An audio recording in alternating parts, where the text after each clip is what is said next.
año lectivo que comienza tal como el que terminamos, donde los maestros seguimos con problemas de internet, donde los estudiantes siguen con problemas de internet, de conectividad, refiriéndome a las computadoras y otras cosas más, y donde no se ha procurado cambiar por lo menos con la experiencia del año pasado. Los maestros seguimos en las mismas condiciones, con la misma cantidad de trabajo, es decir, sigue el estrés laboral en cada uno de los maestros. Una situación que debería de cambiar, ¿no? Sí. Ya con la experiencia, ¿no? Sobre todo esto del internet, ¿no? A lo mejor hay que esperar el próximo gobierno para ver qué puede cambiarse. Bueno, ojalá con el próximo gobierno, que son las aspiraciones, y por eso votamos la mayoría de ecuatorianos para ver un cambio, y creemos que ese cambio tiene que comenzar dentro del sistema educativo. Yo veía realmente cómo la cifra de deserción de los estudiantes está cada día en aumento, por el hecho de que no puede. Los maestros estamos haciendo nuestra parte. Los maestros hemos ido a visitar cosas que no nos compete, porque esa es una labor expresamente de los DECE. Para eso son creados los DECE, para ver las dificultades que tienen los estudiantes, informar las dificultades a los maestros, y los maestros poder ver cómo se prioriza ciertas cosas que permita que no se retire, pero va en aumento el retiro y la deserción de los estudiantes a nivel nacional. Esto es grave. Significa entonces que el ministerio no ha tomado las precauciones del caso para tratar de obviar. A ver, Gilbert, ¿cómo se lo puede hacer? Llegando a cada uno de los sectores con una tablet, con un internet. Es decir, motivar a ese padre de familia que no tiene cómo, y decirle: aquí te traemos para que tu hijo pueda estudiar y pueda salir adelante en el desarrollo de este país. Gilbert, pero eso va a depender muchísimos factores. Primero, el padre de familia mide muy bien, y también a veces por las dificultades económicas no tiene internet, y bueno, dice, bueno, va a pasar otro año más, no lo tengo cómo estudiarlo, se queda sin estudiar. La otra situación es que sí hay que buscar el mecanismo de cómo entregar a lo mejor a estas personas que no pueden el documento en físico, Y la otra situación que usted ha dicho, el DECE. Yo conozco la realidad del DECE. ¿Cuál es la realidad del DECE? Que no hay profesionales en los establecimientos educativos, porque recuerde que la ley anterior, y con el gobierno de los 14 años de persecución al magisterio, esos no se nombraron a los profesionales orientadores, y los planteles se han ido jubilando y no lo existe. Son muy pocos los que hay en Esmeralda, le cuento, y ya están en carpeta para ser jubilados.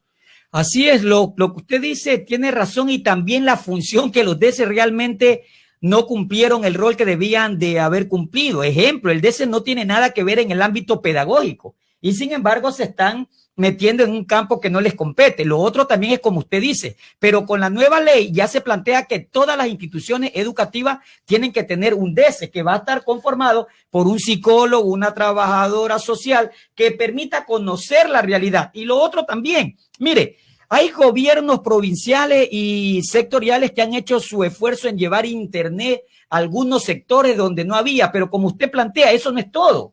¿De qué vale tener un internet cuando esa familia no puede comprarse una computadora o un teléfono que le permita poder llegar allá? Y lo otro, los maestros sí hemos llegado con el material físico, pero también hay partes que son bastante distantes. Usted tiene que saber que en el sector rural, la mayoría de los jóvenes, una vez que no hay clases, lo que hacen es irse a la finca.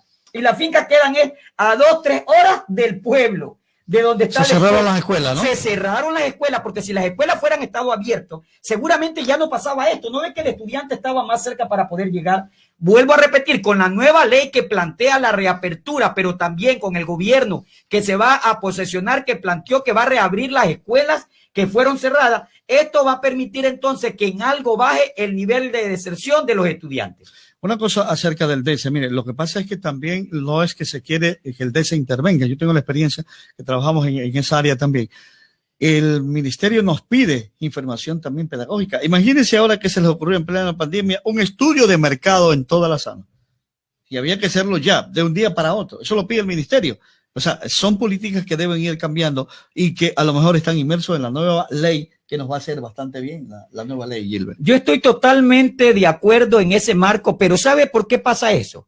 Por el desorden que existió en el Ministerio de Educación durante estos 14 años, por tratar de ahorrar, entre comillas, dinero, y separar a funcionarios que realmente tienen que hacerlo. Cuando yo le decía antes del DECE, si nosotros vemos cuáles son los objetivos de ellos es precautelar la integridad de los estudiantes, lo que tiene que ver a lo físico, a lo psicológico, a lo académico, es decir, garantizar sus derechos, prevenir de que no exista algo. Si nosotros tuviésemos los DS realmente como deberían de estar, ellos deberían de ir a las casas a ver qué es lo que está pasando, cuál es la situación real. Pero los DS tampoco no cuentan, por ejemplo, con instrumentos que le permite a ellos poderse trasladar, poder llegar allá, conversar con ellos. No estamos hablando que van a hacer un trabajo psicopedagógico en el marco de la experiencia que puede tener un profesional, pero sí ellos están preparados justamente para tratar este ámbito educativo. Ese recorte del presupuesto, más de 900 millones, fue que causó que ahora cualquier persona, discúlpeme el término que yo utilizo, cuando hablo de cualquier persona me refiero a personas que no están preparadas para trabajar con niños en este ámbito. 100% profesional, ¿no? Exactamente, y lo que hacen es nombrarlo al departamento del DS. Yo le pregunto a usted, si yo soy licenciado en matemática, me especialicé en matemática, ¿será que puedo trabajar en el DS con la experiencia que usted tiene? No, la ley dice que tiene que ser orientadores vocacionales y ahora también los familiares. Así es, entonces esa va a ser la forma y por eso con esta nueva ley ya estamos exigiendo que se cumplan y se implementen los DESES. La Universidad Vargas Torres ha sacado cualquier cantidad de profesionales en psicología educativa, es decir, personas preparadas para ese ámbito, pero también acordémonos que están las trabajadoras sociales. La ley mismo plantea que en el DS tiene que estar una trabajadora social para cumplir esas funciones que le permite estar con ellos. Que no lo haya. No, en el Cantón Esmeralda no hay un solo plantel que tenga un trabajador social. Desaparecieron eso. No hay trabajador social y como usted planteó antes, son pocas las instituciones que tienen DS y no son los profesionales al 100%. Somos maestros que estamos colaborando en el departamento del DS por obligación del ministerio, porque hay que decirlo así. Simplemente le dicen usted va y uno tiene que cumplir porque si no cumplen, la sanción. Ahora, la versión de un ministro, el ministro actual, dice que no hay financiamiento. No sé por qué a esta altura si cabe o no interpretar la ley. Yo pienso que es más de cumplimiento porque es algo que ya está publicado y es una ley de la República. Mire, lo que pasa con ciertos ciudadanos es que nosotros creemos que tenemos la facultad para interpretar la ley. Quien puede interpretar la ley es la Asamblea Nacional y a su vez el vicepresidente que es coasambleísta. Nosotros estamos para cumplirla. Lo otro, me extraña que este señor ministro Pozo, porque él fue el que salió y dijo esto, el ministro de Economía. Cuando usted tiene un ministro, ¿para qué? Es para asesorar, pues. Si la ley llegó a la mano del señor presidente de la República, ¿por qué no le dijo, señor presidente de la República, ese proyecto de ley no puede pasar porque no hay financiamiento? Y si el presidente de la República no le hizo caso, ¿por qué no renunció? ¿Por qué no se votó? Es decir, ¿por qué esperar que el presidente apruebe la ley, se lo mande al registro oficial, se convierta ahora sí en ley para recién salir con estas cosas? Esto demuestra entonces que este señor está por intereses personales, porque si yo soy su asesor, escúcheseme bien, y yo mañana le doy un asesoramiento en el ámbito económico que va a perjudicar y usted no me hace caso, discúlpeme, yo le digo muchas gracias porque ¿qué hago aquí, pues? ¿Qué estoy haciendo aquí? ¿Cuál es mi función entonces? Se debieron hacer esas observaciones antes. Pero antes, por ahorita ya no cabe. Ahorita, señor, la ley hay que cumplírsela.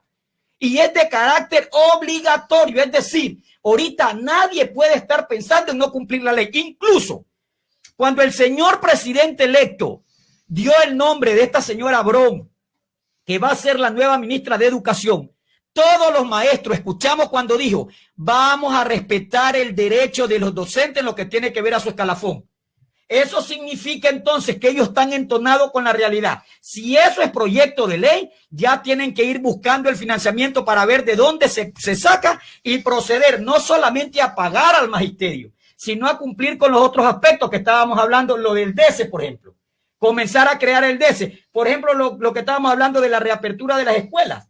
Eso ellos ya tienen que comenzar, si no, simplemente esto se va a convertir en una demanda de parte de los maestros hacia el ministerio. Y lo otro, dentro de la ley también ya se plantea la hora que nosotros tenemos que trabajar. 6 horas. Significa que si trabajamos más de esa hora, podemos demandar al Ministerio de Educación porque eso lo dice la ley. El reglamento simplemente va a regular ciertas cosas de la misma ley.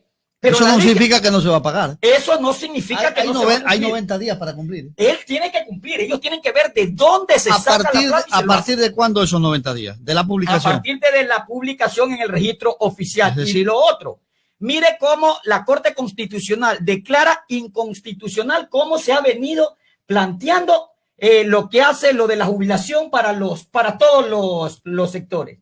Y el perjuicio que ha causado a una gran cantidad de personas que se han jubilado por el método que han utilizado. ¿Por qué yo planteo esto? Porque este señor Pozo también dijo que esto va a ser un problema para el mismo IES, que el IES puede quebrar, que no se sabe de dónde va a pagar. Y mi pregunta, ¿y nuestros aportes? Porque automáticamente cuando le incrementen el sueldo, le van a incrementar el aporte al IES. Yo estoy aportando para mi jubilación. Nada más, pues son plata que se nos retiene para el día que nos jubilemos, nos van a decir, tome, esto le corresponde. El resto son los incentivos, que es muy diferente.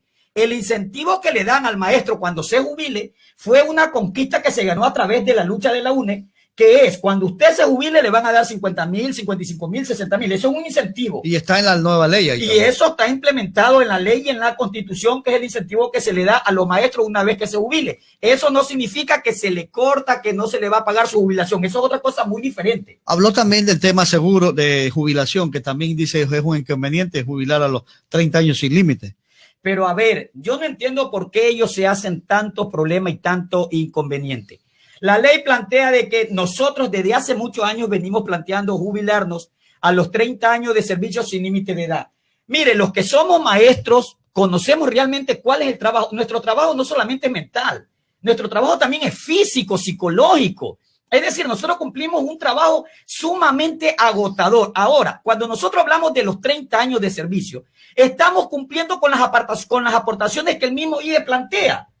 A ver, yo no tengo nada de otros sectores. ¿Por qué otros sectores sí lo pueden hacer a los 20 años, a los 22 años, a los 25 años? ¿Y por qué no los maestros? Y con sus recursos. Y con sus recursos que no le pagan en bono, con sus recursos que no lo tienen como a los maestros, más de 7, 8 años. A ellos sí le dan su plata al otro día que se jubila. ¿Y a los cuántos años sale? A los 40 años, a los 45 años, a los 50 años. ¿Y los maestros?